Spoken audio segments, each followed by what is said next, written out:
The 7 habits of highly effective people.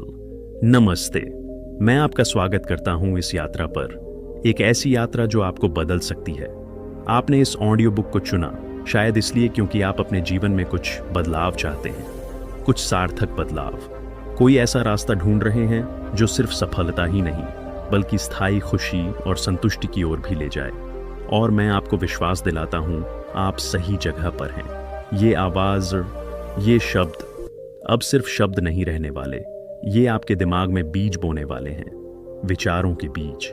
और अगर आप इन्हें पानी देंगे, इन पर ध्यान देंगे, तो ये अंकुरित होंगे, पनपेंगे और एक ऐसे पेड़ में बदल जाएंगे जिसकी छांव में आपका पूरा जीवन सुकून और सफलता से भर जाएगा। ये कोई जादू की छड़ी नहीं है, ये एक खाका है, एक सिद्ध मानचित्र है जो स्टीफन आर कोवे ने दुनिया के सामने रखा था, और आज हम उसे हिंदी में आपके दिल के और करीब से समझेंगे। तो आइए सबसे पहले खुद से एक सवाल पूछते हैं। हम अपने जीवन में जो कुछ भी चाहते हैं उसे पाने के लिए इतनी मेहनत करते हैं, फिर भी कई बार लगता है जैसे कुछ कमी रह गई है। ऑफिस में प्रमोशन मिल जाता है तो घर में झगड़े होने लगते हैं, पैसा कमा लेते हैं तो सेहत बिगड़ जाती है, रिश्तों पर ध्यान देते हैं तो करियर पीछे रह जाता है। क्या ये संभव है कि हम इन सब के बीच एक संतुलन बना सकें? क्या हम वाकई में हर भूमिका में हर पल प्रभावी बन सकते हैं? जवाब है हाँ, बिल्कुल बन सकते हैं। लेकिन उसके लिए सिर्फ बाहरी तौर तरीके बदलने से काम नहीं चलने वाला। असली बदलाव तो अंदर से आता है, हमारी सोच से आता है, हमारी आदतों से आता है। देखिए, कोवे कहते हैं कि हमारा चरित्र हमारी आदतों का ही एक पुलिंदा है, और ये आदतें ही तय करती हैं कि हमारा जीवन कैसा होगा। ये आदतें ही हैं जो या तो हमें आगे बढ़ने में मदद करती हैं या फिर हमें पीछे खींचती हैं। पर सवाल ये है कि आदतें बदली कैसे जाएं? आपने कोशिश की होगी, नई साल पर रेजोल्यूशन बनाए होंगे, सुबह जल्दी उठने का, एक्सरसाइज करने का, हेल्थी खाने का। कुछ दिन तो किया भी, फिर पुरानी राह पर वापस लौट आए। ऐसा क्यों? क्योंकि हमने सिर्फ लक्ष्य बदला, अपनी नजरिया नहीं बदला। हमने बाहर के परिणाम को बदलना चाहा, भीतर के पैटर्न को नहीं। इसीलिए ये 7 आदतें कोई साधारण टिप्स नहीं है, ये एक के ऊपर एक टिकी हुई क्रमिक प्रगति की सीढ़ी है। पहली 3 आदतें आपको खुद से जीत दिलाती हैं, ये आपके भीतर के स्वामित्व को जगाती हैं। अगली 3 आदतें आपको बाहरी दुनिया से जीत दिलाती हैं, रिश्तों में, समाज में प्रभावी बनाती हैं। और आखिरी 7वीं आदत, वो है वह आदत जो इन सभी को मजबूत बनाती है, आपको लगातार नई ऊर्जा देती है। इसे कहते हैं नुकीलापन, यानी शार्पनिंग द सॉ। तो चलिए पहली आदत पर चलते हैं, और ये शायद सबसे मौलिक आदत है, बनिए प्रोएक्टिव। प्रोएक्टिव होना, इसका मतलब क्या है? आसान भाषा में कहूं तो ये समझना कि आपके पास हमेशा एक चॉइस होती है, हर हालात में, हर परिस्थिति में। आप कैसे प्रतिक्रिया देंगे ये आप तय करते हैं। हम अक्सर रिएक्टिव हो जाते हैं, कोई कुछ बोल देता है तो हमारा मूड खराब हो जाता है, मौसम खराब हो गया तो हमारा पूरा दिन खराब हो गया। बाहरी चीजें हमारे भीतर की भावनाओं को रिमोट कंट्रोल की तरह कंट्रोल करने लगती हैं। प्रोएक्टिव व्यक्ति ऐसा नहीं होता। वो जानता है कि उसके और उसकी प्रतिक्रिया के बीच में एक जगह होती है, एक गैप होता है, और उसी गैप में उसकी आज़ादी छुपी होती है।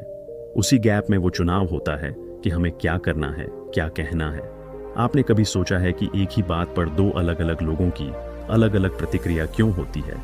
क्योंकि उन्होंने उस गैप में अलग अलग चुनाव किए। तो पहली आदत यही है, अपने उस चुनाव की शक्ति को पहचानिए, अपनी जिम्मेदारी लीजिए। ये मत कहिए कि ऐसा इसलिए हुआ क्योंकि मेरा बचपन ऐसा था, या मेरे बॉस का स्वभाव ही खराब है, बल्कि ये कहना शुरू कीजिए, ठीक है, परिस्थिति ये है, अब मैं इसके लिए क्या कर सकता हूं?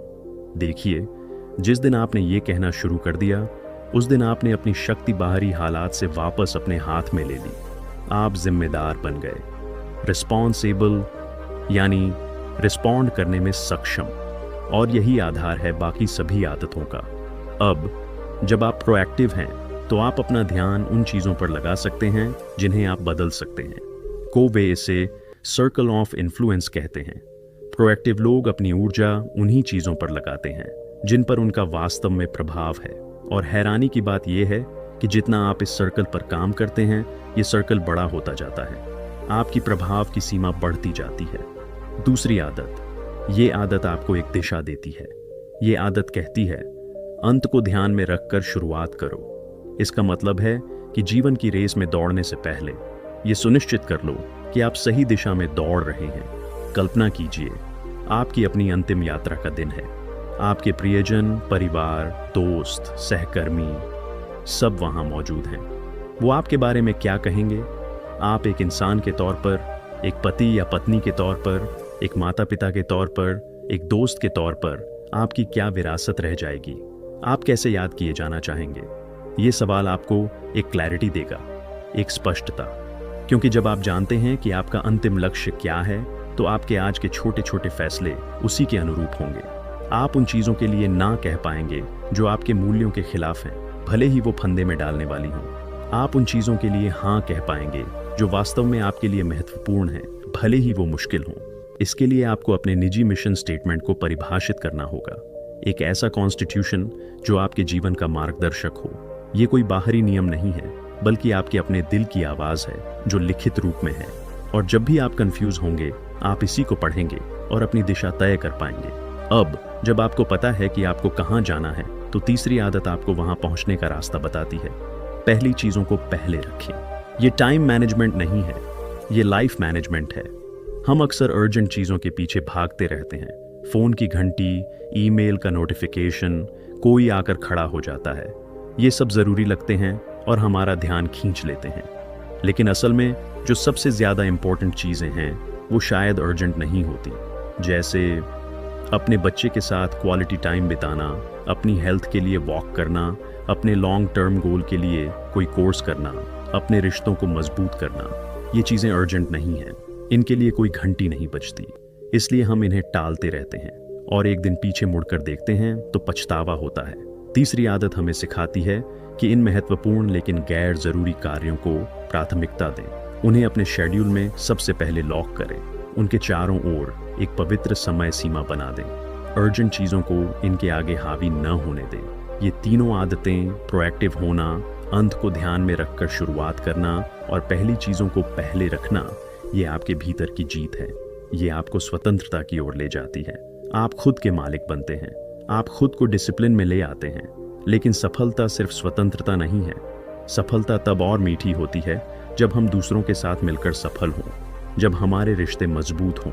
इसलिए अगली 3 आदतें हमें सार्वजनिक जीत की ओर ले जाती हैं। ये हमें दूसरों के साथ मिलकर काम करना, सहयोग करना और सिनर्जी बनाना सिखाती हैं। चौथी आदत है विन विन की सोच रखो। दुनिया की नज़र में जीवन एक प्रतियोगिता है। एक जीतना है तो एक को हारना ही होगा। या तो मैं जीतूंगा या तुम जीतोगे। लेकिन विन विन की सोच ये मानती है कि पर्याप्त सबके लिए है। सफलता का एक ही केक नहीं है, बल्कि हम मिलकर एक बड़ा केक बना सकते हैं। ये सोच है कि मैं जीतूं और आप भी जीतें। हमारा समाधान, हमारा समझौता ऐसा हो जिससे दोनों पक्ष संतुष्ट महसूस करें। ये सोच कंपटीशन से नहीं, कोऑपरेशन से आती है। ये तभी संभव है जब आपके पास आत्मविश्वास और दूसरों की भलाई की कामना दोनों हो। अगर आप खुद को कमजोर समझेंगे तो आप हमेशा कॉम्प्रोमाइज करेंगे, जिसमें आप हार जाएंगे। और अगर आप इगोइस्टिक हैं तो आप सिर्फ अपनी जीत चाहेंगे। विन विन ये बीच का संतुलित रास्ता है। पर इसके लिए ज़रूरी है कि आप पहले खुद को समझें, फिर दूसरों को समझने की कोशिश करें। और यही 5वीं आदत है, पहले समझो फिर समझाओ। हम में से ज़्यादातर लोग ऐसा करते हैं कि बातचीत के दौरान हम सुनते नहीं हैं, बल्कि जवाब देने की तैयारी कर रहे होते हैं। दूसरा इंसान अभी बात पूरी भी नहीं कर पाता और हमारे मन में एक जवाब, एक सलाह, एक जजमेंट तैयार हो चुका होता है। हम दूसरे के नज़रिए से दुनिया को देखने की कोशिश ही नहीं करते। समझने के लिए सहानुभूति की ज़रूरत होती है। खुद को उस इंसान की जगह रख कर देखने की, उसकी भावनाओं को, उसके डर को, उसकी उम्मीदों को समझने की। जब आप वाकई में बिना किसी शर्त के दूसरे को समझ लेते हैं तो एक जादू होता है। उसका रक्षात्मक रवैया गायब हो जाता है, वो खुल जाता है। और फिर जब आपकी बारी आती है उसे समझाने की, तो वो आपकी बात सुनने के लिए तैयार होता है। ये कम्युनिकेशन का सबसे शक्तिशाली तरीका है। और जब आपने विन विन की सोच अपनाई और दूसरों को गहराई से समझना शुरू किया, तो फिर 6वीं आदत खुद ब खुद सामने आती है। सिनर्जी करो। सिनर्जी ये कहना कि 1+1 होता है, ये बस एक कहावत नहीं है, ये वास्तविकता है। सिनर्जी का मतलब है कि 2 अलग अलग लोगों के विचार मिलकर एक ऐसे तीसरे बेहतर विचार को जन्म देते हैं जो अलग अलग रहने पर संभव ही नहीं था। ये क्रिएटिविटी का चरम है, ये टीम वर्क का सार है। सिनर्जी तभी पैदा होती है जब आप डिफरेंसेस की कद्र करते हैं, जब आप सोचते हैं कि मेरा तरीका ही एकमात्र सही तरीका नहीं है। दूसरे का अलग नज़रिया, उसका अलग अनुभव एक ऐसी चाबी हो सकता है जो आपकी समस्या का ताला खोल दे। सिनर्जी रिस्क लेने से आती है, नई पॉसिबिलिटीज़ को एक्सप्लोर करने से आती है। ये तब होता है जब एक गणित का टीचर और एक संगीत का टीचर मिलकर बच्चों को पढ़ाने का एक ऐसा तरीका ईजाद करते हैं जो अकेले अकेले कभी नहीं सोच सकते थे। ये सार्वजनिक जीत की पराकाष्ठा है, जब आप दूसरों के साथ मिलकर कुछ ऐसा बना पाते हैं जो अकेले आपकी सोच से भी परे है। और अब आखिरी आदत, 7वीं आदत, ये वो आदत है जो बाकी सभी आदतों को पॉसिबल बनाती है। ये है खुद को पैना करते रहो। आप एक ऐसी मशीन हैं जिसे लगातार इस्तेमाल किया जा रहा है। अगर आप उसकी देखभाल नहीं करेंगे, उसे तेल नहीं देंगे, उसे धारदार नहीं बनाएंगे, तो एक दिन वो घिसकर, कुंद होकर बेकार हो जाएगी। आपको भी अपने शरीर, दिमाग, हृदय और आत्मा, इन चारों आयामों को लगातार निखारते रहना होगा। शारीरिक आयाम, व्यायाम, पौष्टिक भोजन, पर्याप्त आराम, ये आपकी ऊर्जा का स्रोत है। मानसिक आयाम, पढ़ना, लिखना, नई स्किल्स सीखना, विचारों को चैलेंज करना। भावनात्मक आयाम, रिश्तों को निभाना, दूसरों से जुड़ना, एम्पैथी दिखाना।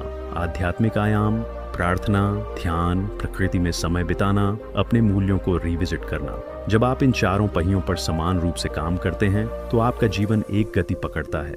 आप बर्नआउट से बचे रहते हैं, आप में लगातार आगे बढ़ने की क्षमता बनी रहती है। ये कोई एक बार की घटना नहीं है, ये एक लाइफस्टाइल है, एक सर्पिल है जिसमें ऊपर चढ़ते चढ़ते आप लगातार बेहतर वर्जन ऑफ योरसेल्फ बनते जाते हैं। तो देखिए, ये 7 आदतें, ये कोई छोटे मोटे टिप्स नहीं हैं जिन्हें आप रातों रात अपना लेंगे। ये एक पैराडाइम शिफ्ट है, एक मानसिक क्रांति है। इन्हें आत्मसात करने में समय लगेगा, धैर्य लगेगा, अभ्यास लगेगा। शुरुआत छोटे से करिए, आज से ही, इसी पल से। अगली बार जब कोई आपको गुस्सा दिलाए तो उस गैप को पहचानिए, रुकिए, सोचिए कि एक प्रोएक्टिव इंसान क्या करता। अगली बार जब आप कोई काम करने बैठें तो खुद से पूछिए, क्या ये काम मेरे लॉन्ग टर्म गोल के अनुकूल है? क्या ये मेरे मिशन स्टेटमेंट के हिसाब से है? अगली बार जब आप किसी से बहस करने लगें तो रुकिए, पहले उसे पूरी तरह समझने की कोशिश कीजिए, बिना जजमेंट किए। ये आदतें आपके चरित्र का हिस्सा बन जाएं। इसके लिए आपको लगातार प्रयास करना होगा। गिरोगे तो उठना होगा, भटकोगे तो वापस अपने मिशन स्टेटमेंट को पढ़ना होगा। पर याद रखिए, ये यात्रा खुद में ही सबसे बड़ी अचीवमेंट है। हर दिन, हर पल जब आप इन आदतों को जीते हैं, आप सिर्फ एक काम नहीं कर रहे होते, आप एक इंसान बन रहे होते हैं, एक प्रभावी इंसान, एक ऐसा इंसान जो न सिर्फ खुद को बल्कि अपने आसपास की दुनिया को भी बेहतर बना रहा है। मैं आपके साथ हूँ, ये विश्वास रखिए। इस रास्ते पर चलना शुरू कीजिए। एक कदम आज, फिर एक कदम कल, और एक दिन आप पीछे मुड़कर देखेंगे तो पाएंगे कि आपने न सिर्फ एक सफल जीवन जिया बल्कि एक सार्थक जीवन जिया। धन्यवाद।